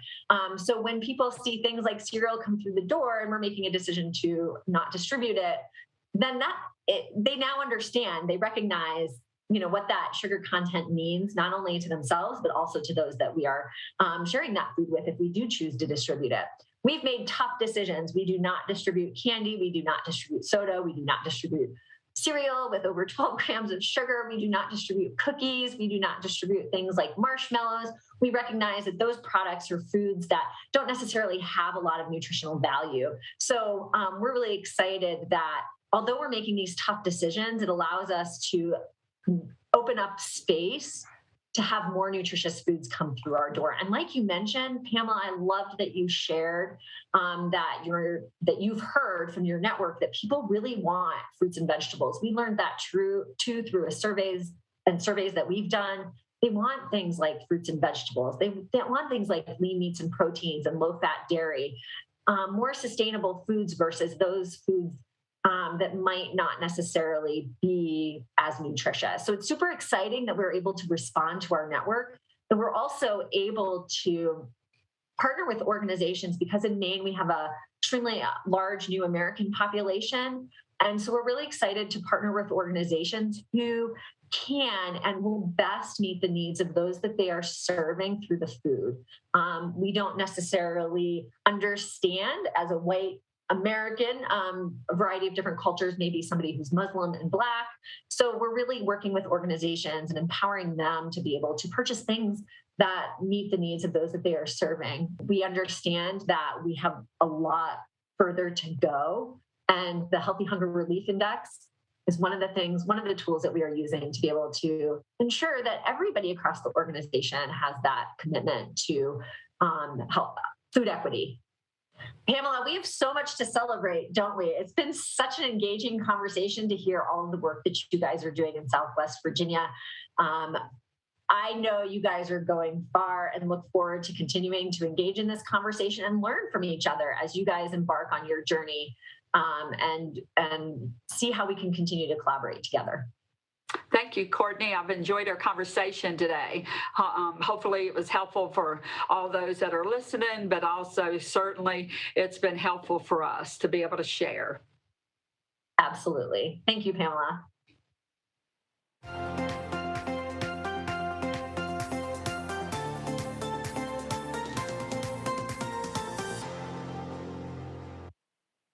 Thanks so much for enlightening us, Pamela and Courtney. It's clear that PHA's Healthy Hunger Relief partners, like Feeding Southwest Virginia and Good Shepherd Food Bank, who we just heard from, serve as the foundation of PHA's mission to transform the food landscape in pursuit of food equity. I hope you'll visit ahealthieramerica.org to learn more about how you can join our movement to create a more equitable food landscape. PHA's Veggies Early and Often campaign is also paving the way for a healthier and more equitable food environment, particularly for our littlest eaters. As a mom of 3 sweet daughters, Kamara, Camille, and Cameron, this program is very near and dear to my heart. My little ones love to try fruits and veggies, and some of their favorites are tomatoes, broccoli, carrots, and sweet potatoes.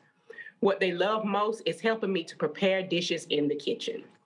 Here to tell us more about why it's important to raise adventurous eaters and how parents, medical professionals, educators, and leaders in the food industry can come together to accomplish this is Dr. Kofi Essel, Director of the GW Culinary Medicine Program at the George Washington University School of Medicine and Health Sciences.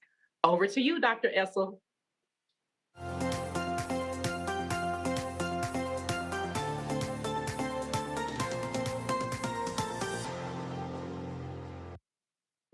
Thank you so much, Dr. Cartwright. I'm so happy to be here today. For years, traditional medical school curricula has lacked meaningful and substantial training in nutrition integration in the healthcare of our patients. Can you imagine? One of the leading risk factors for worsening disease, morbidity, and even mortality is a poor diet. Yet it wasn't being built into our lexicon. This all came to a head when I was in my pediatrics residency training program. I remember sitting in front of my 4-month-old patient and their family. I was asked a very important question. They said, Dr. Kofi, we want to make sure our baby grows up healthy. Is it time for solid foods yet? When do we start? How do we start? What do we do? I looked around the room for support, for backup, and I realized I was in this alone. I ran out to talk to my supervising docs, and they told me, kids are resilient. It's going to be okay. I said to myself, that could not be the answer. And I knew I would have to find resources to train myself. I began to realize that my gap in knowledge around childhood nutrition and infant feeding, especially during those first 1,000 days of life, was consistent with most training programs around the country, and it was very worrisome. You see, those first 1,000 days of life, from conception to the age of 2, are critical because the brain is growing at its most rapid rate, and it is incredibly vulnerable when it lacks the essential nutrients. During that time, if the baby's brain doesn't receive the necessary nutrients, we are not giving that child a fair chance to thrive, and we may be hindering their development. We cannot say to that child, it's fine, you're resilient, you'll catch up later. We cannot treat those initial years as forgotten years. We have to be strategic and intentional. I began to realize that this was a systemic issue. We needed to do better, and I promised myself that I wanted to be a part of a paradigm shift on how we address these topics. I truly believe that food is medicine. It is a critical part of good healthcare, and it deserves a chance throughout the life course of families. The reality is that in order to have a lasting and persuasive impact, there is no way that healthcare can do this by itself. We need a multidisciplinary, dynamic, systemic structural approach, and that's why I became involved with PHA's Veggies Early and Often campaign.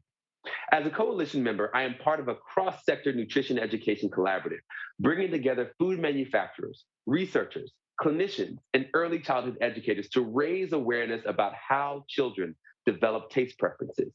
We want to ensure that all young eaters, no matter their background, have a fair chance to become healthy and adventurous eaters from the very start. We aspire to raise a generation of veggie lovers. Our goal is to go upstream and transform policy, improve education, and address structural barriers so we can all collectively recognize that these early years must never be forgotten. Please allow me to highlight just a few of the amazing accomplishments of this initiative. In January of 2021, PHA launched the Veggies Early and Often campaign alongside a dozen founding partners in conjunction with the release of a white paper titled, Yes, Kids Can Learn to Love Veggies. This amazing white paper highlights a simple and yet profound fact. Exposure to veggies early and often is key to raising adventurous, healthy eaters. Food industry leaders, early childhood educators, medical professionals, and yes, even our parents and caregivers can read this paper, use our graphics, and gain great insights into cutting-edge research and practical advice in early childhood feeding. The second major accomplishment of PHA's Veggies Early and Often initiative has been its partnerships to raise the bar on early childhood food offerings across the country. The marketplace has been heavily saturated with fruit-based, fruit-mixed, or even super sweetened products that takes advantage of our innate human desire for sweet, but does very little to expand our palate to the variety and diversity of other flavors that are needed to establish healthy habits and counteract picky eating. Fact, veggies are critical to a healthy life. 90% of toddlers don't eat the recommended amount of vegetables per day. Guess what? 90% of adults don't eat the recommended amount of vegetables per day. We eventually want our babies to grow to consume what everyone else in the house is consuming. So you can imagine how this veggieless cycle just continues on and on and on. So what is a way that we can change behaviors and make the healthy choice the easy choice? Look for the icon. That's right, we developed PHA's first ever Veggies Early and Often icon for products and menu items. This special icon is able to be used on products that contain more than half vegetables and no additives. We are successfully working with 10 companies around the country that have adopted this icon, saturating the marketplace with over 150 products that meet PHA's highest Veggies Early and Often icon requirements. Finally, another accomplishment I am particularly proud of is how we've hosted dozens of conversations with physicians and trainees, early childhood education professionals, and food industry leaders all around the country to talk about the important findings and implications of this research. And you know what? We're only just getting started. Ultimately, we want to ensure that in doing this great work, we are not worsening disparities. We are not worsening inequities. So we have made a decision to recognize the role of food and nutrition security in our messaging and in all of our training. We need affordable baby, toddler food products with exciting, enjoyable flavors. And we need product lines with a wide variety of vegetables. We need options that don't hide but enhance the flavor of vegetables in ways that are culturally diverse and appealing. We need to help parents and caregivers give their babies the best possible start to life. We must work together to educate consumers and transform the food landscape. If your brand or organization believes and is committed to the same things as PHA, we invite you to join Veggies Early and Often. We aim to add new commitments from baby and toddler food manufacturers, as well as early childhood education providers, to increase affordable and veggie-forward offerings as soon as possible. Over the coming months, our team is finalizing some essential patient education materials that will be sure to enhance the clinician's ability to engage families on these important topics in early childhood feeding. And we plan on releasing these tools at one of the largest pediatric professional conferences in the country in October of 2022. I think back to my 4-month-old patient, and I wish I could have done it differently. But yet, I see a future where my colleagues will have a more uniform, powerful, and collective message that recognizes the importance of veggies early and often and connects families to meaningful federal and local resources to be able to support these efforts. It is our collective responsibility to give our next generation a chance to thrive. We must not point fingers, but recognize the importance of collaborative, multidisciplinary campaigns such as Veggies Early and Often to centralize the family, promote health equity, and ensure that no child is forgotten. Thank you for your time.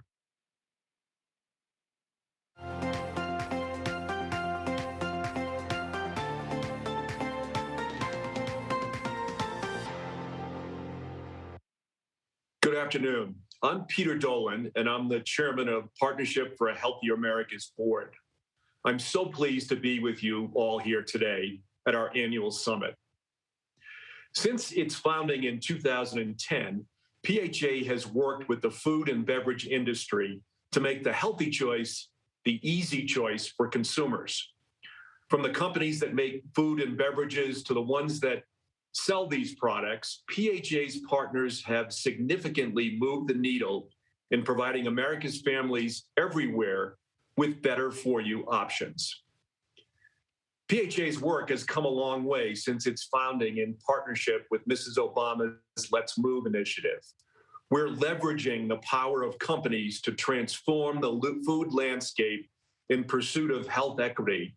And we know that together, we can make sure that every American in every zip code has affordable access to good food. In the next phase of its journey, PHA will work with food and beverage manufacturers, retailers, and other sectors to break down the multiple barriers to food equity, including affordability, accessibility, and time that you just heard about in today's first panel. We also encourage our partners in the private sector to focus on marketing practices that promote healthier options. With us today are our partners from Keurig Dr. Pepper and Ahold Delhaize USA to tell us about a project they're working on together to promote healthier beverages in under-resourced communities. I'm also pleased to introduce Stacy Molander, PHA's Chief Operating Officer, who will be leading this important conversation about how private sector companies are making an impact on food equity. Over to you, Stacy.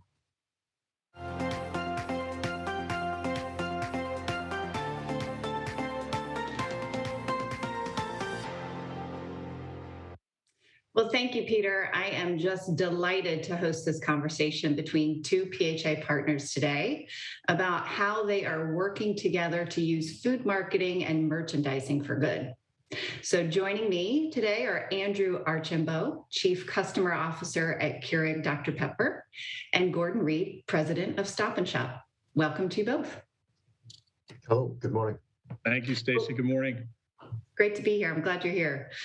Well, let's get right into the details. And I think, Andrew, maybe starting with you, before we talk about this particular project that you're doing with Gordon and his team, can you tell us a little bit about your commitment to PHA and how this project is an extension of that commitment?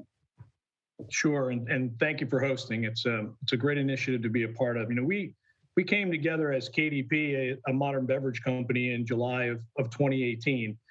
And it was a large portfolio with a lot of offerings to the market. And along the way, we've made several commitments. And one of those more recently is that 60% of all of our products would fit a definition of positive hydration by the year 2025. And that definition was really done in partnership with health experts, nutrition experts, and the PHA board to have a definition that's not just about low calorie or low sugar, but also added functionality, nutrients, and then ultimately a commitment to share where our percentage of marketing spend goes against those products and disclose that publicly. So that's our commitment over the next 3 years. And ultimately, the natural extension of that is how do you merchandise your products at retail? Because our retail partners are how we reach our end consumer. So this work and this pilot that we're doing with Stop and Shop and with Gordon and team just allow us to get closer to that positive hydration commitment to the marketplace. That's terrific. Great. So let's get into the details specifically about the pilot. And I think if we start with the store location that's been selected, the Stop and Shop that's in an under-resourced area outside of Boston, because I think that's a really critical decision that both of you made. So Gordon, can you tell us a little bit about this store in the Boston area and why it was selected? No, absolutely, Stacey. So we worked in partnership with the Boston Public Health Commission and looked at rates of chronic health such as diabetes, high blood pressure, etc., in each of the neighbourhoods of the cities in which we operate, and as well as rates of food insecurity and poverty. And so when we compared the data with our store footprint, we landed on our store in the neighbourhoods of Grove Hall to embark on this project. We're already involved with the community there, and we're investing heavily in that community to help drive healthier outcomes. So we're refreshing our store, the look and feel of the store. We're adding a community wellness space. We've added Fresh Connect, which is a produce prescription service. And we've also put a dietitian into the store to give advice to the local people. And we believe that as a grocery retailer, we have a commitment and a responsibility to sort of help people have healthier options. So we really are sort of looking forward to working with Keurig Dr. Pepper in this marketing activity. We already work really closely with the community in Grove Hall. For example, we distribute healthy foods to hundreds of locals through a relationship with the Dimmock Centre there. And we opened a Stop and Shop school food pantry recently, where we sort of help provide food for 200 school children, so they make sure they can go home and have food in the evening and in the morning before they come to school. And that way they can focus on their education and hopefully work towards a bright future.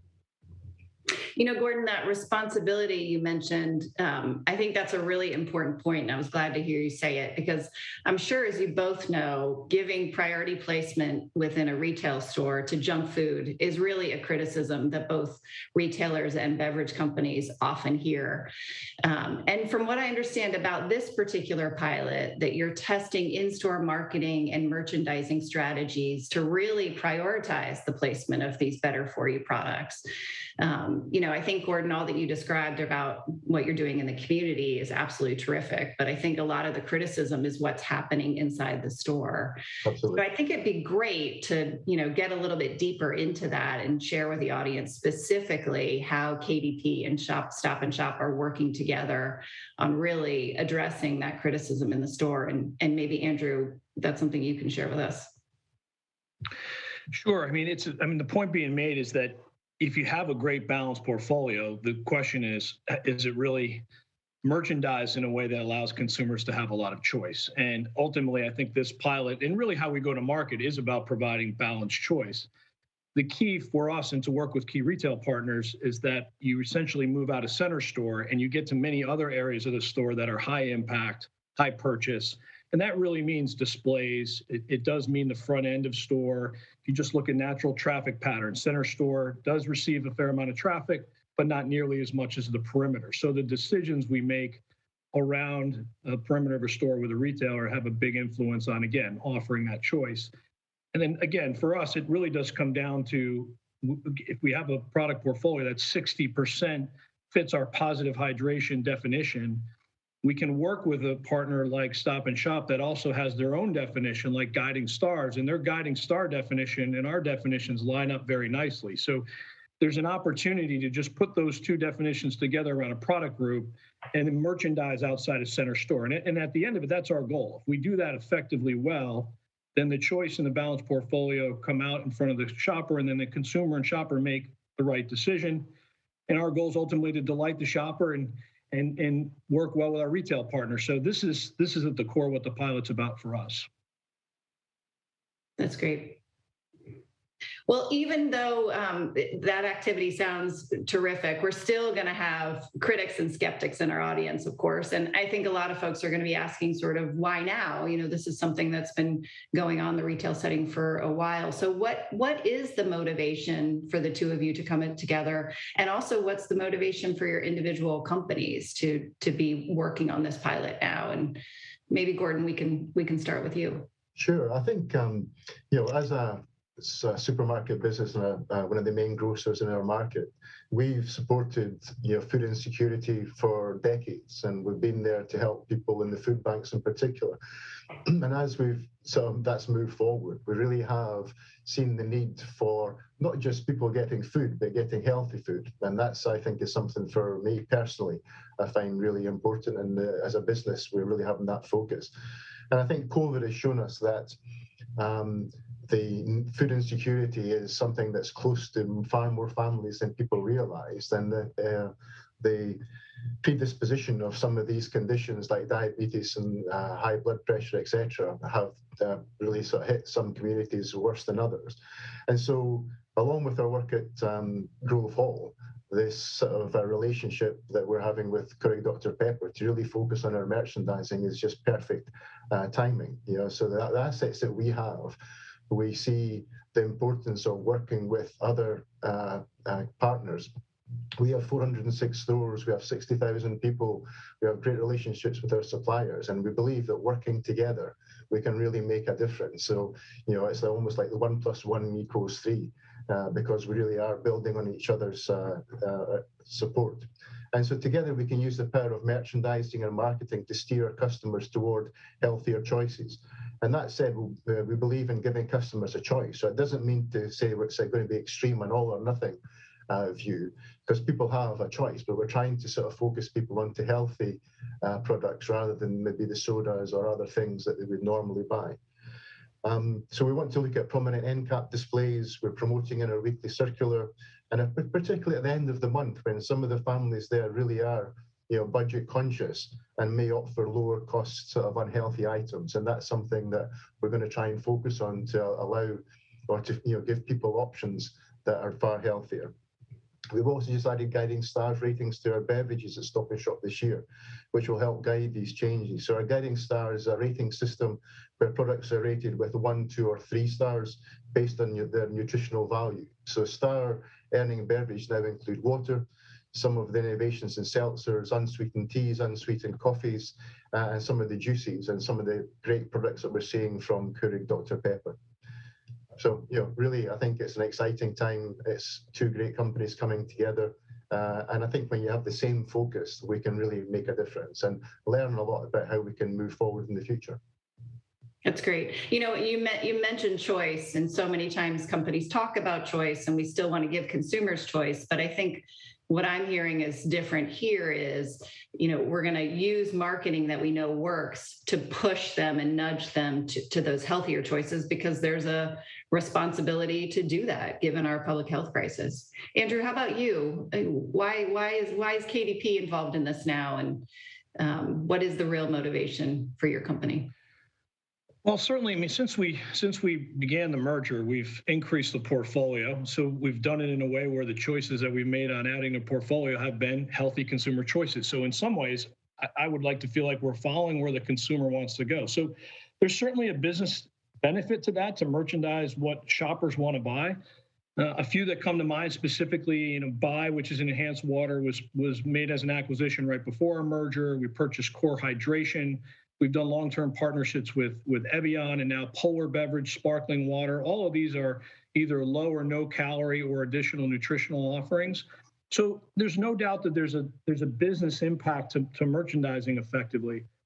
But the more we look at it, it's just also where the consumer trends are going. There's a treat occasion, and those will always be valuable, but they aren't the only occasions. There's a lot of occasions that are about healthy choice, better for you, and the more optionality you have in your product line, the more that you can provide that to consumers. We need their retailer partners to work with us. It is a partnership, and what's great about this is that when you do it together with a strong retail partner like Gordon and the Stop and Shop team, they're making decision on assets to give you the space to go put out a product portfolio that really fits the mission. It's harder to do that if you don't have one or the other. And ultimately, it shows up by what you see on display and what you see not only in the pilot stores, but as it grows. And finally, what probably comes out in our IRI data and coming back and showing the results of what changed in certain pilot stores versus others, so that we can learn from it and keep expanding. But for us, to me, there's certainly a business component, but it's just the right fit of right retail partnership against the right portfolio on the right assets that makes it look largely different than it may if it was solely a center store initiative or no initiative at all. Right. Well, and Andrew, you mentioned, this being good for business. You also mentioned using the learnings. I think that does beg the question, how will you measure success? Obviously, sales success is one form of success, but love to hear from both of you on, how you will measure success, and equally as important, how you will use those learnings. Will you think about scaling this to other stores? What does that look like? And I think maybe Gordon, we can start with you. Sure. Well, obviously, I think sales are one element, but not the most important. And I think it's going to be really getting feedback from the communities. I think getting feedback from our nutritionist that's going to be in store and understand, what people are saying about that. And we'll look at the trends, we'll look at the numbers and the products that are selling. And I think we'll look at sort of different mechanisms for promotions, for activities that we sort of set up. We could potentially do samplings, and use that to sort of create a program that we can roll out in other stores and really sort of incentivize people to go to healthy choices. And I think obviously sharing it with PHA is going to be key, because you can then pass it on to other retailers and other companies, and we're happy to do that. I think it's important, and it's beholden to all of us to move people to a healthier place. So I mean, I think it's really exciting. I think that's, and we're open to sharing and working with others as we go forward, and we'll take this as a great learning opportunity. Andrew, anything to add there? Yeah, Stacey, I just may add, I mean, I think I look forward to the fact when we can bring back results from this. They are measurable, right? So we'll be able to look at RI data and sales data from the stores. And to Gordon's point, not just on the sales side, but then what was different in consumer behavior or shopping behavior, and how did a certain way that we might have merchandised actually change the way a shopper behavior or purchase was impacted. So I think that's the real empirical data that we should look for. For us, that would just help us inform future category management strategy, space allocation strategy, center store. I think it's an and proposition. I mean, what we would be most excited about is that there are really large portions of not only our portfolio, certainly ours, but other suppliers that have a lot of healthy choice options that, again, just may not make it all the time out of center store. And if they do, there's no doubt that what we've seen in other markets or other areas that the purchase decisions change and they tend to move towards healthier options. So I think that'll be the outcome, and certainly we'll need some time to execute it. It comes down to execution for Gordon and I and our teams over the next several months, but we'll be able to come back with real data and real results that we can all look at together and see what it shapes for the future. Great. And it sounds like I have a commitment for both of you to come back and share those results publicly, which would be terrific. I also, I heard Gordon say using these learnings to potentially influence other food and beverage companies. And Andrew heard you say, category management, which means you can also, managers rather, which means you can also influence other retailers. And I think that sort of residual impact of a pilot like this to motivate other food and beverage companies, other retailers to do something similar. I mean, that really is the catalyzing power of partnerships to really change the landscape. And, at least from the PHA side, a really exciting part of the work. So I think that's a great note to wrap up on. Gordon, thank you so much for your time. Andrew, thank you so much for your time. Best of luck to you both on the pilot, and we'll be following up to hear more as soon as learnings are available. Thank you so much. Thank you, Stacey. Pleasure. Thank you, Gordon. Take care. Thanks, Andrew.